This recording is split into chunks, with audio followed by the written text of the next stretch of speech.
മൈദപ്പൊടി, 1 table spoon oil. ഇത് കുഴച്ചെടുക്കാൻ വേണ്ടിയിട്ട് വെള്ളവും ഇതിലേക്ക് ആവശ്യത്തിന് ഉപ്പും വേണം.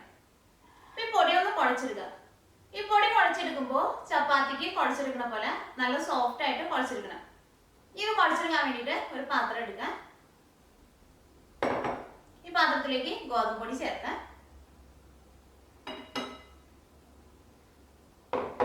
മൈദപ്പൊടി ചേർക്കാം.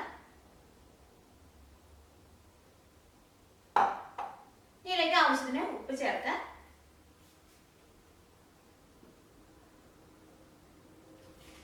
ഇനി 1 ടേബിൾ സ്പൂൺ ഓയിൽ ചേർക്കാം.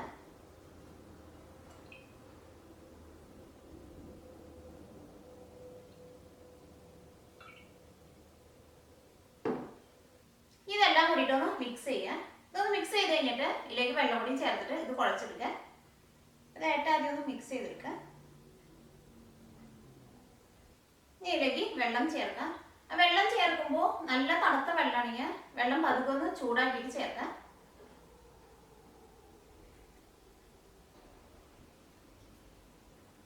ഈ പൊടിയിലേക്ക് ആവശ്യത്തിന് വെള്ളം ചേർത്തിട്ട് ഈ പൊടി ഇങ്ങനെ കുഴച്ചെടുത്തിട്ടുണ്ട്. ഇനി ഇത് കൗണ്ടർ ടോപ്പിൽ ഇട്ടിട്ട് നല്ല മയത്തിൽ കുഴച്ചെടുക്കുക. അതിങ്ങനെ പാത്രത്തിൻ്റെ ഉള്ളിലിട്ടിട്ട് കുഴച്ചെടുക്കുന്നതിനേക്കാളും എപ്പോഴും എളുപ്പം കൗണ്ടർ ടോപ്പിൽ ഇട്ടിട്ട് കുഴച്ചെടുക്കുന്നതാണ്. ഇത് നമുക്ക് കൗണ്ടർ ടോപ്പിലേക്ക് ഇടാം. ഇത് നല്ല മയത്തിൽ കുഴച്ചെടുക്കാം. ഈ മാവ് നല്ല മയത്തിൽ കുഴച്ചെടുത്തിട്ടുണ്ട്. ഇത് അരമണിക്കൂർ മൂടി വയ്ക്കാം. അരമണിക്കൂർ കഴിഞ്ഞ് കഴിയുമ്പോൾ ഇത് മാവ് എടുത്തിട്ട് ഒറ്റ വലിയ ചപ്പാത്തിയായിട്ട് പരത്തിയെടുക്കണം. അത് കഴിഞ്ഞിട്ട് അതിൽ നിന്ന് പൂരിയുടെ സൈസിൽ നമുക്ക് കട്ട് ചെയ്തെടുക്കാം. ഇത് നമുക്കിത് മൂടി വയ്ക്കാം. ഇത് നമ്മൾ മൂടി വെച്ചിട്ട് അരമണിക്കൂർ കഴിഞ്ഞു. ഇത് നമുക്ക് ചപ്പാത്തിക്ക് പരത്തണ പോലെ പരത്തിയെടുക്കാം. ഏറ്റവും ആദ്യം കൈ കൊണ്ടൊന്ന് നന്നായിട്ടൊന്ന് പ്രസ് ചെയ്ത് കൊടുക്കുക. ഇങ്ങനെ ഇത് നമ്മൾ പരത്തിയെടുക്കുന്ന സമയത്ത് ഇതിൻ്റെ അടിയിൽ പൊടി ഇടേണ്ട ആവശ്യമില്ല. ഇതിലേക്ക് നമ്മൾ ഓയിൽ ചേർത്തേക്കണാനും ഇത് പരത്തിയെടുക്കുമ്പോൾ അടിയിൽ പിടിക്കില്ല. പൊടി ചേർത്തിട്ടുണ്ടെങ്കിൽ പൂരി നമ്മൾ വറുത്തെടുക്കുമ്പോൾ എണ്ണ പെട്ടെന്ന് കരിഞ്ഞു പോകും. ഇതിപ്പോൾ നല്ല കനം കുറച്ചിട്ട് പരത്തിയെടുക്കുക.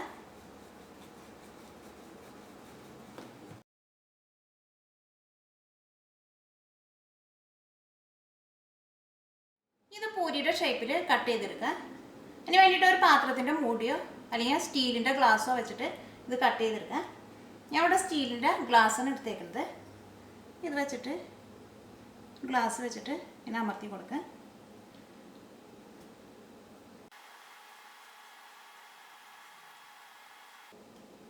ഇങ്ങനെ അമർത്തുമ്പോൾ കുറച്ച് നല്ല ബലം വെച്ചിട്ട് അമർത്തണം.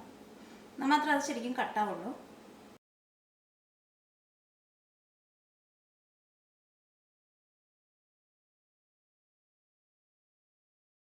എല്ലാവരും കട്ട് ചെയ്തെടുത്തിട്ടുണ്ട്. ഇനി ഇതിൻ്റെ സൈഡിൽ നിന്ന് ഈ കൂടുതൽ വന്നേക്കണം മാവ് എടുത്ത് മാറ്റാം.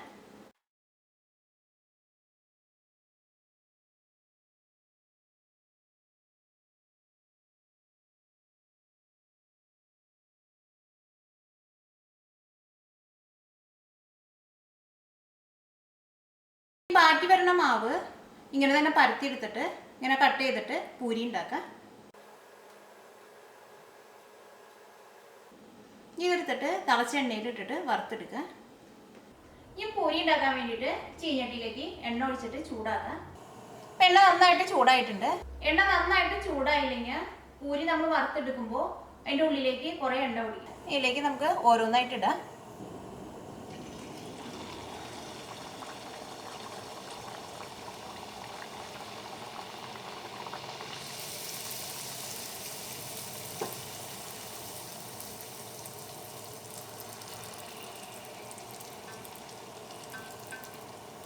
ഇതിപ്പോൾ ഒരു സൈഡ് മൊരിഞ്ഞിട്ടുണ്ട്. ഇനി മറ്റേ സൈഡും തിരിച്ചിടാം. അത് കുറച്ചും കൂടി വലുപ്പം വേണമെന്നുണ്ടെങ്കിൽ കുറച്ചും കൂടി വലിയൊരു അടപ്പ് വെച്ചിട്ട് വേണം ഇതിൻ്റെ ഷേപ്പ് എടുക്കാൻ വേണ്ടിയിട്ട്.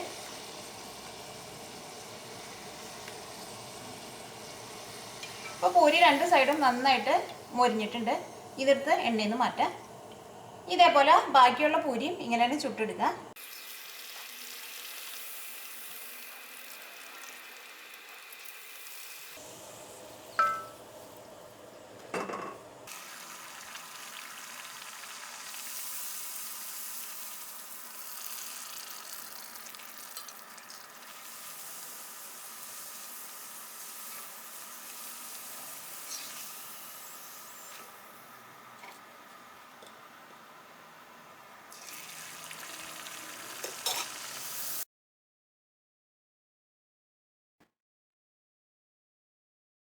വറുത്തെടുത്തത് റെഡി ആയിട്ടുണ്ട്.